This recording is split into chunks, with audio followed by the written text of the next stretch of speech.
এবং শেষে কিয়ামতের আগে যে মালহামার যুদ্ধ হবে, তখন রাসূল সাল্লাল্লাহু আলাইহি ওয়াসাল্লাম বলেছেন মালহামার যুদ্ধের সময় মুসলমানদের ফুস্তাত বা তাবু হবে, শিবির হবে এই ফিলিস্তিনের দামেস্কের পাশে আল গৌতা নামে এক জায়গা আছে, ওই গৌতাতে। এবং ঈসা আলাইহিস সালাম এসে যে দাজ্জালকে হত্যা করবেন সেটাও ওই শামে। ফিলিস্তিনের বাবুল লুদ এখনো একটা জায়গা আছে, ওই জায়গাটার নাম এখনো বাবুল লুদ, ওখানে তিনি দাজ্জালকে হত্যা করবেন। এবং সেখানে একটা সাদা মিনারা আছে, ফেরেশতার পাখায় ভর করে ঈসা আলাইহিস সালাম তখন সেখানে নেমে আসবেন। ওই ফিলিস্তিনের ওই শাম দেশের ওই মিনারার পাশে তিনি এসে পৃথিবীতে তিনি নুজুল করবেন, নুজুল ঈসা আলাইহিস সালাম। ইয়াজুজ মাজুজ যখন কিয়ামতের আগে আগমন করবে, তখন মুসলমানদের সেন্টার হবে। ঈসা আলাইহিস সালাম মুসলমানদেরকে নিয়ে ওইখানে অবস্থান করবেন, এই তুর পাহাড়ের ওখানে। এবং আল্লাহর হাবিব সাল্লাল্লাহু আলাইহি ওয়াসাল্লামের মেরাজের রাতে ইসরার সময় একটা স্টেশন ছিল এই তুর পাহাড়। জিবরাইল আলাইহিস সালাম এই তুর পাহাড়ে আল্লাহর হাবিব সাল্লাল্লাহু আলাইহি ওয়াসাল্লামকে নামিয়ে বলেছিলেন যে এটা জাবাল মুসা, আপনার ভাই মুসার পাহাড়, আপনি এখানে 2 রাকাত নামাজ পড়েন, দোয়া করেন। আল্লাহর হাবিব সাল্লাল্লাহু আলাইহি ওয়াসাল্লাম এই তুর পাহাড়ে 2 রাকাত সালাত আদায় করেছিলেন এবং দোয়া করেছিলেন। আল্লাহ এই তুর পাহাড়ের কসম কাটলেন, ওয়াতুরি সিনিন, সিনাই পর্বতের কসম, যেখানে তাওরাত কিতাব নাজিল হয়েছিল। এরপর আল্লাহ তাআলা বললেন ওয়াহাদাল বালাদিল আমিন, আর এই নিরাপদ শহরের শপথ। এই শহর দ্বারা মক্কা শহর উদ্দেশ্য, কারণ রাসূল সাল্লাল্লাহু আলাইহি ওয়াসাল্লাম তখন মক্কায় ছিলেন, মক্কা নগরী। এই শহরের পূর্ব নাম ছিল বাক্কা। মক্কা নগরীকে বলা হয় উম্মুল কুরা, সব শহরের মা, সব শহরের সেন্টার, পৃথিবীর নাভিস্থল। এবং আল্লাহ তাআলা বলেছেন মান দাখালাহু কানা আমিনা, এখানে যে প্রবেশ করবে সে নিরাপদ। হেরেমের মধ্যে কিন্তু কাউকে আক্রমণ করা যায় না, কোনো খুনিও যদি ঢুকে যায় অ্যাটাক করা যাবে না। তো জাহেলি যুগে এমনটা ঘটতো, কারোর সাথে কারো শত্রুতা হলে, ধরেন যে একজন তার বাবাকে হত্যা করেছে, তো সে তাকে পেয়েছে, ওই লোক বাঁচার জন্য দৌড়াতে দৌড়াতে হেরেমের ভিতরে ঢুকে যেত, কারণ সে জানে যে হেরেমে ঢুকলে সে আমাকে মারবে না। তো পরে সে যখন হেরেম থেকে বেরোতো আবার তার সাথে যুদ্ধ শুরু হতো। এবং এই শহরের এত মর্যাদার কারণ হচ্ছে সাইয়েদনা ইব্রাহিম আলাইহিস সালাম তিনি আল্লাহর কাছে দোয়া করেছিলেন যে রব্বি জাআল হাদা বালাদান আমিনা, হে আল্লাহ আপনি এই শহরকে নিরাপদ করেন, ওয়ারযুক আহলাহু মিনাস সামারাত, আর এই শহরের অধিবাসীদেরকে আপনি ফলমূল দিয়ে রিজিকের ব্যবস্থা করেন। এখনো দেখবেন যে সারা পৃথিবীতে যেই ফল নাই মক্কাতে ওই ফল আছে, সারা পৃথিবী থেকে ফল ওখানে যায়। এবং মক্কার নেইবরিং সিটি তায়েফ, সেখানে অনেক ফল উৎপাদিত হয়, এখানে আসে। নিরাপদ শহর বালাদান আমিনা। এবং আল্লাহর হাবিব সাল্লাল্লাহু আলাইহি ওয়াসাল্লাম বলেছেন যে এই মক্কা শহর আমার সবচাইতে প্রিয় শহর। বাধ্য হয়ে তিনি যখন হিজরত করলেন মদিনায়, সেদিন বারবার তিনি মক্কার দিকে পেছনে ফিরে ফিরে তাকান, আর কেঁদে কেঁদে তিনি বলতেছিলেন যে মাক্কাতু আহাব্বুল বিলাদ ইলাইয়া, মক্কা আমার কাছে সবচেয়ে প্রিয় নগরী। লাউলা উখরিজতু লামা খারাজতু, আমাকে যদি জোর করে বের করে দেয়া না হতো আমি কোনোদিন মক্কা ছেড়ে অন্য কোথাও যেতাম না। আল্লাহর হাবিব সাল্লাল্লাহু আলাইহি ওয়াসাল্লামের সবচেয়ে প্রিয় শহর ছিল মক্কা, এবং এটা আল্লাহর হাবিব সাল্লাল্লাহু আলাইহি ওয়াসাল্লামের জন্মস্থান, মাকান মাউলিদির রাসূল। রাসূল সাল্লাল্লাহু আলাইহি ওয়াসাল্লামের বিলাদাত হয়েছে এই শহরে। এবং এই শহরকে আল্লাহ বলেছেন মাসাবাতান লিন্নাসি ওয়া আমনা, মানুষের মিলনস্থল, কেন্দ্রস্থল, সারা পৃথিবী থেকে মানুষ ওখানে যায়। আপনি যে রমাদানে যদি মক্কায় যান, আল্লাহু আকবার, লক্ষ লক্ষ উমরা পালনকারী সেখানে, ইউরোপ থেকে, আফ্রিকা থেকে, অস্ট্রেলিয়া থেকে, এশিয়া থেকে, সারা পৃথিবীর মানুষের মিলনস্থল। ওখানে গেলে আপনি দেখবেন মাসাবাতান লিন্নাসি ওয়া আমনা, নিরাপদ জায়গা এবং মানুষের মিলনস্থল এটা। এখানে এমন মসজিদ আল্লাহ রেখেছেন কাবা ঘরের চারদিকে, এটাকে বলা হয় মসজিদুল হারাম, যে মসজিদে 1 রাকাত সালাত পড়লে 1 লক্ষ রাকাতের সওয়াব হয়। আল্লাহর ঘরকে কেন্দ্র করে তাওয়াফের নির্দেশ দেওয়া হয়েছে, ওয়ালিয়াত তাওয়াফু বিল বাইতিল আতিক, পৃথিবীর কোনো ঘরকে তাওয়াফ করা যায় না, কোনো ঘরকে, এই একটা মাত্র ঘর যেটাকে এর চারদিকে এরকম তাওয়াফ করা যায়। তাহলে এই পবিত্র ঘর, পবিত্র মসজিদ যেই শহরে অবস্থিত, সেই শহরের কসম আল্লাহ করেছেন। আল্লাহ বললেন ওয়াহাদাল বালাদিল আমিন, এই নিরাপদ শহরের কসম, মানে মক্কা শহরের কসম। আমরা আপাত দৃষ্টিতে আমাদের কাছে মনে হচ্ছে 2টা ফলের কসম, একটা পাহাড়ের কসম, একটা নগরীর কসম। আসলে বেসিকলি আল্লাহ তাআলা এই 4টা শপথ দিয়ে 3 নবীর জন্মস্থান, 3 নবীর নবুয়তের কসম করেছেন। কিভাবে সেটা আমি মিলিয়ে দিই। এই যে প্রথমে যে আল্লাহ বলেছেন ওয়াত্তিনি ওয়া জাইতুন, 3 এবং জাইতুনের কসম। পৃথিবীতে সবচেয়ে বেশি 3 এবং জাইতুন কোথায় উৎপন্ন হয় জানেন? ফিলিস্তিনে। কোথায়? শাম দেশে, যেটা হাদিসের পরিভাষায় বলা হয় শাম, বর্তমান ফিলিস্তিন এবং সিরিয়া মিলে। 3 জাইতুন দিয়ে বেসিকলি আল্লাহ তাআলা ফিলিস্তিনের শপথ করেছেন, শাম দেশের শপথ, যেখানকার বেথলহামে ঈসা আলাইহিস সালাম, জেসাস ক্রাইস্ট, তিনি জন্মগ্রহণ করেছেন, ঈসা আলাইহিস সালামের জন্মস্থান। তাহলে 3 জাইতুনের শপথের মাধ্যমে মূলত আল্লাহ তাআলা ঈসা আলাইহিস সালামের জন্মস্থানের শপথ করেছেন। কারণ সেখান থেকে ওহী বিচ্ছুরিত হয়েছে, ওনার কাছে ইনজিল নাজিল হয়েছিল। এবং এই শামের মর্যাদার ব্যাপারে অনেক কথা আল্লাহর হাবিব সাল্লাল্লাহু আলাইহি ওয়াসাল্লাম তিনি বলেছেন। আল্লাহ রাসূল সাল্লাল্লাহু আলাইহি ওয়াসাল্লাম যখন মেরাজে যান, তখন মক্কা থেকে এই শাম দেশে ফিলিস্তিনের বাইতুল মাকদাসে রাসূল সাল্লাল্লাহু আলাইহি ওয়াসাল্লামকে নিয়ে যাওয়া হয়েছিল। এবং রাসূল সাল্লাল্লাহু আলাইহি ওয়াসাল্লাম প্রায় বলতেন, তুবা আলি শাম, শামের জন্য বরকত, কেননা ফেরেশতারা তাদের রহমতের পাখা শাম দেশের উপর বিছিয়ে রেখেছে। এবং তিনি বলতেন, ফিতনার সময় আলাইকুম বিশাম, তোমরা শামে যেও, শামে থেকো। এবং তিনি দোয়া করেছেন, আল্লাহুম্মা বারিক লানা ফি শামিনা, আল্লাহ তুমি আমার শাম অঞ্চলে আল্লাহ তুমি বরকত দিও। এবং হাদিসে এসেছে এই শামই হচ্ছে আরদুল মাহশার, এখানেই হাসর হবে। শাম অঞ্চলকে বিস্তীর্ণ করে এখানেই ময়দানুল মাহশার আল্লাহ তাআলা কায়েম করবেন, হাসরের ময়দান এখানেই হবে। এবং সেখানেই হচ্ছে সানিউল কিবলাতাইন, আমাদের আগের কেবলা কিন্তু বাইতুল মাকদাসের দিকে ছিল, যেটা শামে অবস্থিত, ফিলিস্তিনে বাইতুল মুকাদ্দাস। যেই মসজিদে নামাজ পড়লে এক রাকাতে 500 রাকাতের সওয়াব। 3টা মসজিদে সালাত পড়লে স্পেশাল ভার্চুর কথা আছে, এর বাইরে আর অন্য মসজিদের বিশেষ কোনো ফজিলত নাই, বাকি সব মসজিদ সমান। এক হচ্ছে মসজিদুল হারাম, 1 রাকাতে 1 লক্ষ রাকাত। 2 নম্বর মসজিদে নববী, 1 রাকাতে 1000 রাকাতের সওয়াব। আর একটা দুর্বল বর্ণনায় 50,000 রাকাতের সওয়াব। 3 নম্বরে এই মসজিদুল আকসা, 1 রাকাতে 500 রাকাতের সওয়াব। এই 3 মসজিদেই যেন আমরা যে সালাত আদায় করতে পারি, আল্লাহ তুমি তৌফিক দান করো।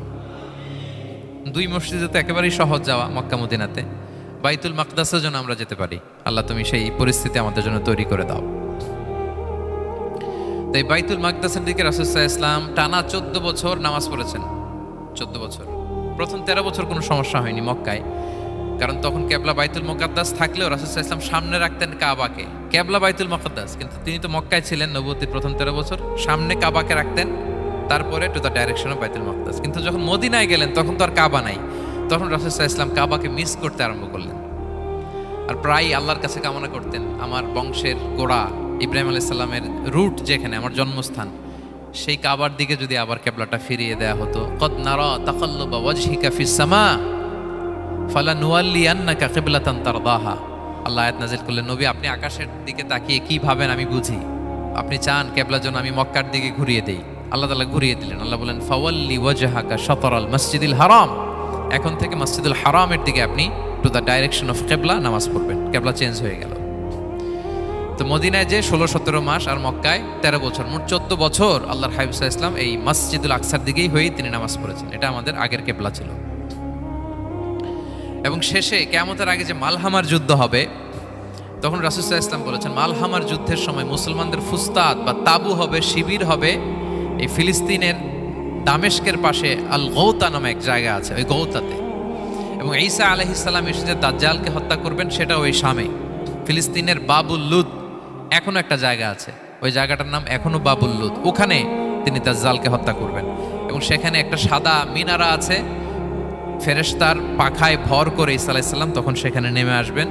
ওই ফিলিস্তিনের ওই শাম দেশের ওই মিনারার পাশে তিনি এসে পৃথিবীতে তিনি নুজুল করবেন, নুজুল ঈসা আলাইহিস সালাম। তো 3 এবং জাইতুনের কসম করে বেসিকলি আল্লাহ তাআলা ঈসা আলাইহিস সালামের জন্মস্থানের কসম করেছেন। কারণ 3 এবং জাইতুন, ডুমুর এবং জলপাই, অলিভ কোন দেশে বেশি হয়? শাম দেশে। আওয়াজ করে বলেন কোন দেশে? বর্তমান ফিলিস্তিন এবং সিরিয়া। এবং ওই ভূখণ্ডে আল্লাহ নবী ঈসা আলাইহিস সালামের জন্মস্থান। তাহলে এই 2 ফলের কসম করে বেসিকলি আল্লাহ তাআলা ঈসা আলাইহিস সালামের জন্মস্থানের কসম করেছেন। ওনার প্রতি নাজিল হওয়া যে তাওরাত ইনজিল গ্রন্থ, এই রেভেলেশনের কসম করেছেন। আচ্ছা, এরপরে ওয়াতুরি সিনিন, সিনাই পর্বতের কসম। সিনাই পর্বত বা তুর পাহাড় হচ্ছে মিশরে অবস্থিত, আর মিশর হচ্ছে মুসা আলাইহিস সালামের জন্মস্থান। কার জন্মস্থান? মুসা আলাইহিস সালামের জন্মস্থান। তাহলে ওয়াতুরি সিনিন, তুর পাহাড়ের কসম বুঝিয়ে আল্লাহ তাআলা মূলত মুসা আলাইহিস সালামের জন্মস্থানের কসম করেছেন, যেখানে তাওরাত নাজিল হয়েছে। এরপরে ওয়াহাদাল বালাদিল আমিন, এ নিরাপদ শহর বলে আল্লাহ তাআলা মক্কা শহরকে বুঝিয়েছেন। আর মক্কা কার জন্মস্থান বলেন তো? মুহাম্মদুর রাসূলুল্লাহ সাল্লাল্লাহু আলাইহি ওয়াসাল্লাম, সাইয়্যিদুল মুরসালিন, খাতামুন নবিয়্যিন, রাহমাতাল লিল আলামিন, হাবিবুল্লাহ মুহাম্মদুর রাসূলুল্লাহ সাল্লাল্লাহু আলাইহি ওয়াসাল্লামের জন্মস্থান। তাহলে এই 4টা আয়াতে 4টা শপথের মধ্য দিয়ে মূলত আল্লাহ তাআলা ঈসা আলাইহিস সালামের জন্মস্থান, মুসা আলাইহিস সালামের জন্মস্থান এবং মুহাম্মদ সাল্লাল্লাহু আলাইহি ওয়াসাল্লামের জন্মস্থান, যেই 3টা এলাকায়, ভূখণ্ডে 3টা মেজর ওহী নাজিল হয়েছে। এক তো ঈসা আলাইহিস সালামের কাছে নাজিল হয়েছে ইনজিল কিতাব, আরেকটা হচ্ছে তাওরাত, তাওরাত এমন কিতাব যে কিতাব দিয়ে হাজার হাজার নবীরা ফয়সালা করেছেন। বনী ইসরায়েলের অনেক নবীর উপর কোনো কিতাব নাজিল হয়নি, তার মানে তারা রসুল ছিলেন না, তারা নবী। তারা সবকিছু তাওরাত দিয়েই ফয়সালা করতেন। আর রাসূল সাল্লাল্লাহু আলাইহি ওয়াসাল্লামের উপর কোরআন নাজিল হয়েছে। তার মানে প্রথম 4টি শপথ দিয়ে বেসিকলি ইনজিলের শপথ, তাওরাতের শপথ এবং কোরআনের শপথ। বুঝতে পেরেছেন সবাই? আল্লাহ ওহির শপথ করেছেন। দেখেন, ফল, পাহাড়, নগরী মাড়িয়ে সারা পৃথিবী ঘুরিয়ে আপনাদেরকে শেষ পর্যন্ত ইনজিল, তাওরাত এবং কোরআনে নিয়ে আসছেন আমার সাথে আসছেন। হ্যাঁ, এই রেভেলেশনের শপথ আল্লাহ করেছেন। তাহলে ওয়াত্তিনি ওয়াজাইতুনি ওয়াতুরি সিনিনা ওয়া হাযাল বালাদিল আমিন, এই 4 আয়াতে 4টা শপথের মধ্য দিয়ে মূলত আল্লাহ তাআলা আসমান থেকে নাজিল হওয়া যে ওহী, এই ওহির শপথ অথবা ওহী যেই ভূখণ্ডে নাজিল হয়েছে সেই ভূখণ্ডগুলোর শপথ করে আল্লাহ একটা গুরুত্বপূর্ণ কথা বলবেন। সেটা কি? আল্লাহ তাআলা বললেন, লাকাদ খালাকনাল ইনসানা ফি আহসানি তাকওয়িম, আর আমি মানুষকে অত্যন্ত চমৎকার অবয়বে সৃষ্টি করেছি, চমৎকার গঠনে, চমৎকার স্ট্রাকচারের ডিজাইনে সৃষ্টি করেছি। মানুষের দৈহিক অবকাঠামো গঠন এটা যেমনি চমৎকার, মানুষের ইন্টেলেকচুয়াল কাঠামো এটা চমৎকার, মানুষের আচরণগত যে বিহেভিয়ারাল ট্রেটস, ক্যারেক্টারিস্টিক্স এটাও চমৎকার। প্রত্যেক দিক থেকে আল্লাহ তাআলা নান্দনিকভাবে মানুষকে তিনি তৈরি করেছেন। আমরা যদি দেহের কথা বলি, হিউম্যান অ্যানাটমি নিয়ে যাদের ধারণা আছে, আপনি শুনলে অবাক হবেন এত জটিলভাবে আমাদের দেহটা ফাংশন করে। ঠিক যেই মুহূর্তে আমি কথা বলতেছি আমার ব্রেইন সচল, আমার নার্ভ সিস্টেম সচল, হেয়ারিং সিস্টেম, স্মেলিং সিস্টেম, আমার এই যে হার্ট সচল, সিস্টোলিক ডায়াস্টোলিক অলিন্দ নিলয় হচ্ছে, আমার লাং কাজ করতেছে, কিডনি ইজ ওয়ার্কিং পারফেক্টলি, সব কিছু কাজ করতেছে।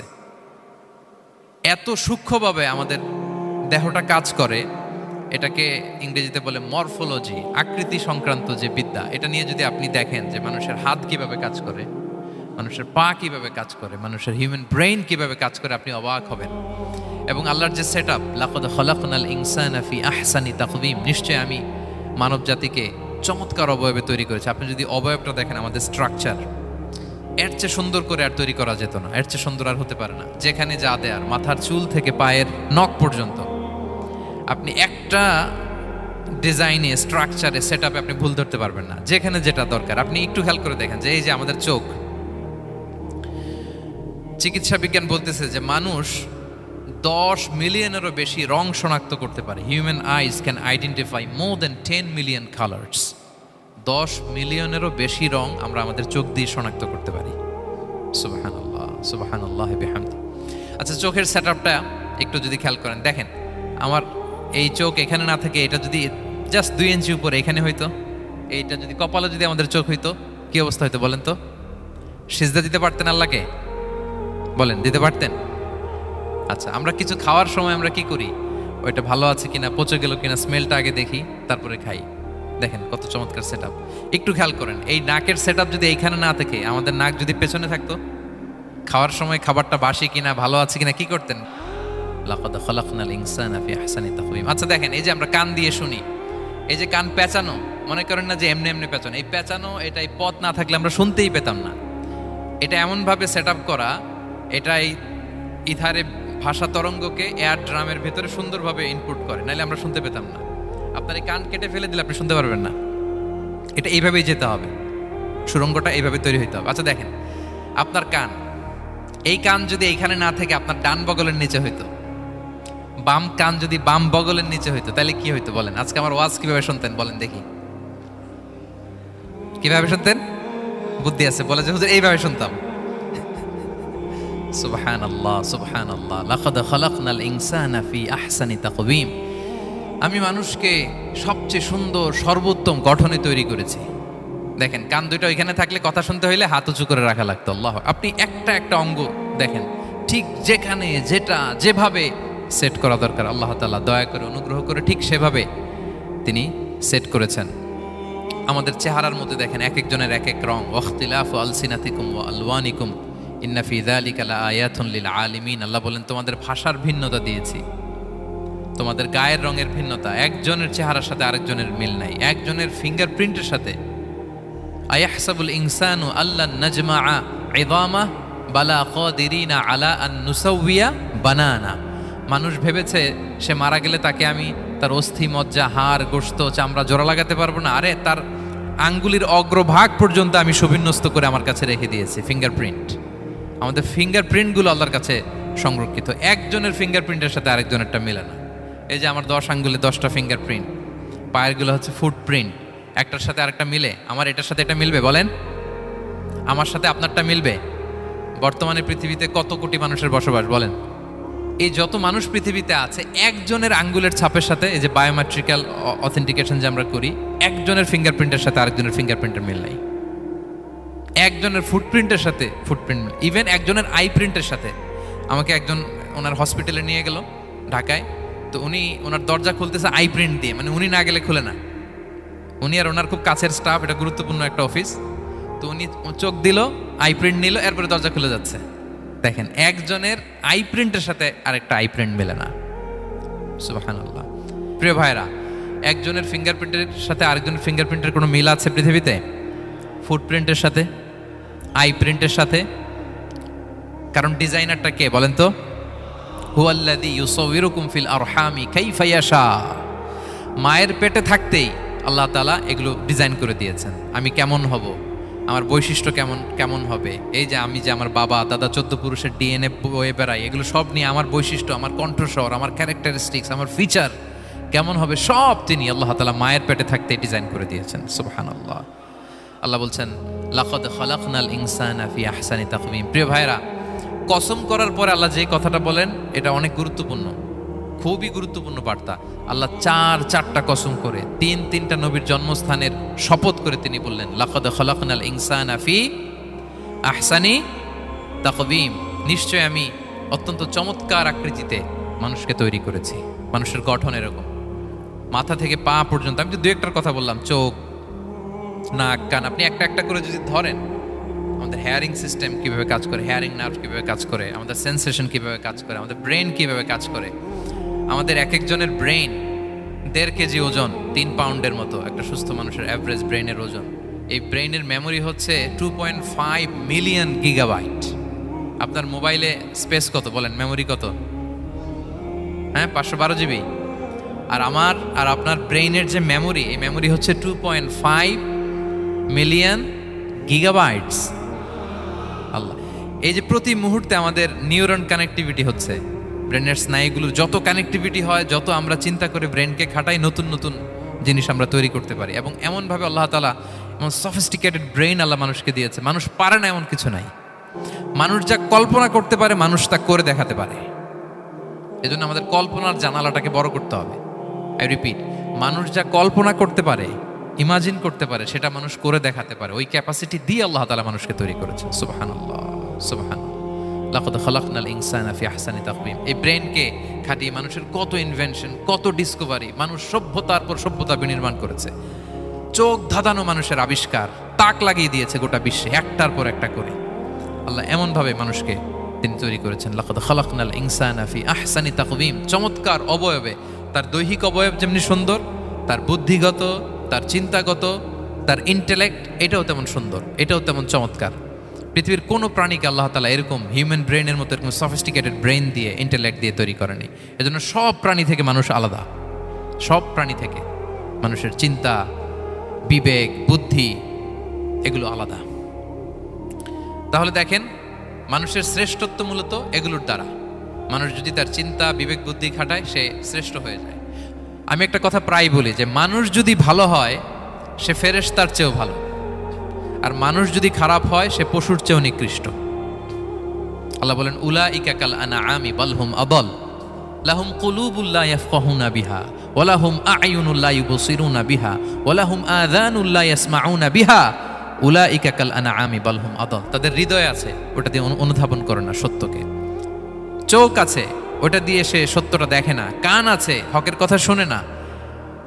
উলাইকা কাল আনআম, আল্লাহ বলেন তারা প্রাণীর মতো, চতুষ্পদ জন্তুর ন্যায়। শুধু অতটুকুই না, বালহুম আদাল, তারা তার চেয়েও নিকৃষ্ট, তার চেয়েও নিকৃষ্ট। তাহলে মানুষ ভালো হলে সে ফেরেশতাকে ছাড়িয়ে যায়, আর মানুষ নিকৃষ্ট হলে সে পশুত্বকে হার মানায়। কথা বুঝতে পেরেছেন? মানে আমরা ভালো হলে সবচেয়ে ভালো, খারাপ হলে সবচেয়ে খারাপ। একটা পশু আর একটা পশুকে হত্যা করে কেটে 20 টুকরা করছে, এরকম কোনো নিউজে আসছে কোনোদিন? কিন্তু আশরাফুল মাখলুকাত মানুষ তার মতো রক্তে মাংসে গড়া আরেকটা মানুষকে নির্মমভাবে হত্যা করে কেটে 20 টুকরা করে বস্তাবন্দি করে ডোবার মধ্যে ফেলে রাখছে। এরকম নিউজ আছে না বলেন? আছে। মানুষ তার মতো একটা মানুষকে নির্মমভাবে হত্যা করে। এরকমও তো আছে যে কেরোসিন দিয়ে তার মতো আরেকটা মানুষকে সে জ্বালিয়ে দিয়েছে, আছে না নাই বলেন? গ্রামের পর গ্রাম জ্বালিয়ে দেয়, জনপদের পর জনপদ ধ্বংস করে দেয়, বোমা মেরে শহর উড়িয়ে দেয়। লিটল বয় মেরেছিল আমেরিকান সোলজাররা জাপানের হিরোশিমা শহরের উপর। আমি হিরোশিমা তো গত বছর ভিজিট করে আসলাম, আমি নিজে দেখে এসেছি যে এখানে বোমটা মেরেছে। মুহূর্তের মধ্যে পুরো শহর ভ্যানিশ, এমন রেডিয়েশন। তো যেই আমেরিকান পাইলট বোমা মারতেছে সেও মানুষ, সেও কি? আর যাদেরকে ধ্বংসের জন্য এই লিটল বয় মারলো হিরোশিমাতে আর ফ্যাটম্যান মারলো নাগাসাকিতে, এরাও কি? তাহলে দেখেন, মানুষ তার মতো আরেকটা মানুষকে এরকম মেরে টুকরো টুকরো কুচি কুচি করতে সে দ্বিধাবোধ করে না। আল্লাহ, মানুষ গণহত্যা চালায়, জেনোসাইড। এই যে আমাদের বাংলাদেশে তো কিছুদিন আগে হলো গণহত্যা, হেলিকপ্টার থেকে গুলি করে বাচ্চা মেরে ফেলতেছে। কার বাচ্চা? কার কলিজার টুকরা সন্তান? Don't care. জনগণের টাকায়, ট্যাক্সের টাকায় কেনা বুলেট, হেলিকপ্টার দিয়ে জনগণকে, ছাত্রদেরকে হত্যা করা হয়েছে। দেখেন, সেও মানুষ। যারা হত্যা করতেছে, গণহত্যা, জেনোসাইড চালিয়েছে, তারাও মানুষ। তাহলে মানুষ যদি খারাপ হয়, মানুষের চেয়ে খারাপ আর কেউ হয়? আর মানুষ ভালো হলে মানুষের চেয়ে ভালো কেউ হতে পারে? মানুষ এমন জায়গায় যেতে পারে যেখানে ফেরেশতারাও যেতে পারে না। জিবরাইল ইসলামের যাওয়ার সীমানা যেখানে শেষ, মুহাম্মদ সাল্লাল্লাহু আলাইহি ওয়াসাল্লামের ঊর্ধ্ব জগতের কাহিনী সেখান থেকে শুরু। আল্লাহু আকবার। তাহলে মানুষ ভালো হলে ফেরেশতাকে ছাড়ায়, মানুষ খারাপ হলে পশুত্বকে হার মানায়।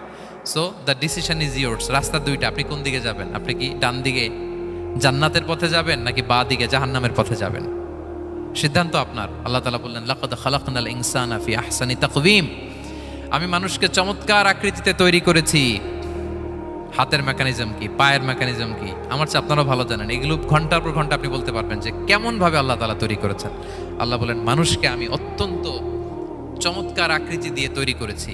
তার সৃষ্টিগত কাঠামো, তার বুদ্ধিবৃত্তিক কাঠামো, তার চিন্তাগত কাঠামো, তার আচরণগত কাঠামো, তার নৈতিকতায় তাকে এমন উচ্চ মর্যাদার আসন আমি দিয়েছি, এটা যদি সে অ্যাচিভ করে, বিলং করে, তাহলে তার চেয়ে শ্রেষ্ঠ কেউ আর হতে পারে। কিন্তু আল্লাহর দেয়া এই ক্যাপাসিটিগুলো, এই নেয়ামাগুলো যদি সে অ্যাকসেপ্ট না করে, সে যদি পশুত্বের পথে হাঁটে, সে যদি শয়তানের দেখানো পথে হাঁটে, তাহলে সে এত নিচে যাবে, অন্য কেউ আর এত নিচে যেতে পারে না। মানুষ যত নিচে যেতে পারে, ফেরেশতারাও অত নিচে যেতে পারবে না, জিন জাতীয় পারবে না, কোনো প্রাণীর পক্ষে যাওয়া সম্ভব না। তাহলে মানুষকে আল্লাহ তাআলা এমন সফিস্টিকেটেড ওয়েতে তৈরি করেছেন, চাইলে সে সবার উপরে যেতে পারে। আবার চাইলে আল্লাহর দেয়া নেয়ামতগুলোকে যদি সে ভিন্ন খাতে প্রবাহিত করে, সে সবচেয়ে নিকৃষ্ট হতে পারে। সেটাই আল্লাহ বললেন, সুম্মা রাদাদনাহু আসফালা সাফিলিন। এরপরে তাকে আমি হীন থেকে হীনতর করেছি, নিচ থেকে আরো নিচে নিয়েছি। সে যখন ঈমান আনে না, সে যখন সৎকর্ম করে না, সে যখন আল্লাহর শেখানো, আল্লাহর দেখানো রাস্তায় সে চলে না, সে যখন তার নফসের কথা শুনে, সে যখন তার প্রবৃত্তির গোলাম সাজে, সে সবচেয়ে নিকৃষ্ট হয়। আসফালা সাফিলিন মানে একেবারে নিচে, এর নিচে আর নাই। আল্লাহ বলেছেন, ইন্নাল মুনাফিকিনা ফি দারকিল আসফালি মিনান নার। সেখানে আল্লাহ আসফাল বলেছেন। মুনাফিকরা জাহান্নামের একেবারে তলদেশে থাকবে। তাই মানুষ যদি ঈমান আর সৎকর্মের বলে বলিয়ান না হয়, সে এত খারাপ হয়, কেউ এত নিচে যেতে পারে না। বলেন, মানুষ যত নিচে যেতে পারে, জিন তত নিচে যেতে পারবে? ফেরেশতারা পারবে না। আর মানুষ যত উপরে যেতে পারে, ফেরেশতারা এত উপরে যেতে পারবে না। সো দুইটারই সুযোগ আপনার আছে। সুম্মা রাদাদনাহু আসফালা সাফিলিনের দুইটা ব্যাখ্যা। কোন মুফাসসির বলেছেন, যৌবনের পর, যৌবনে থাকে শক্তিশালী, বার্ধক্যের সময় যখন সে নুয়ে যায়, ছোট হয়, সে একেবারে দুর্বল হয়ে যায়, সেটা বোঝানো হয়েছে। আর অন্যান্য মুফাসসিরিন একরাম বলেছেন, না, আল্লাহর দেওয়া এই নেয়মা, ক্যাপাসিটি যখন সে সঠিক পথে কাজে লাগায় না, সে যখন প্রবৃত্তির অনুসরণ করে, সে তখন এত খারাপ হয়, এত নিচ থেকে নিচুতর হয়, এত হীন থেকে হীনতর হয়, তার চেয়ে হীনতর আর কেউ তখন হতে পারে না। সেখান থেকে বাঁচার দুটি রাস্তা আল্লাহ বলেছেন। আল্লাহ বলছেন, ইল্লাল্লাযীনা আমানু ওয়া আমিলুস সলিহাত। তবে যারা ঈমান আনে এবং সৎকর্ম করে তারা ছাড়া। তারা ওই নিচু থেকে নিচুতর নয়, তারা শ্রেষ্ঠতর। ঈমান এবং সৎকর্ম, ঈমান এবং আমলে সালেহাত। কোরআনের অনেক জায়গায় আপনি আয়াতটা পাবেন, ইন্নাল্লাযীনা আমানু ওয়া আমিলুস সলিহাতি কানাত লাহুম জান্নাতুল ফিরদাউসি নুজুলা। নিশ্চয়ই যারা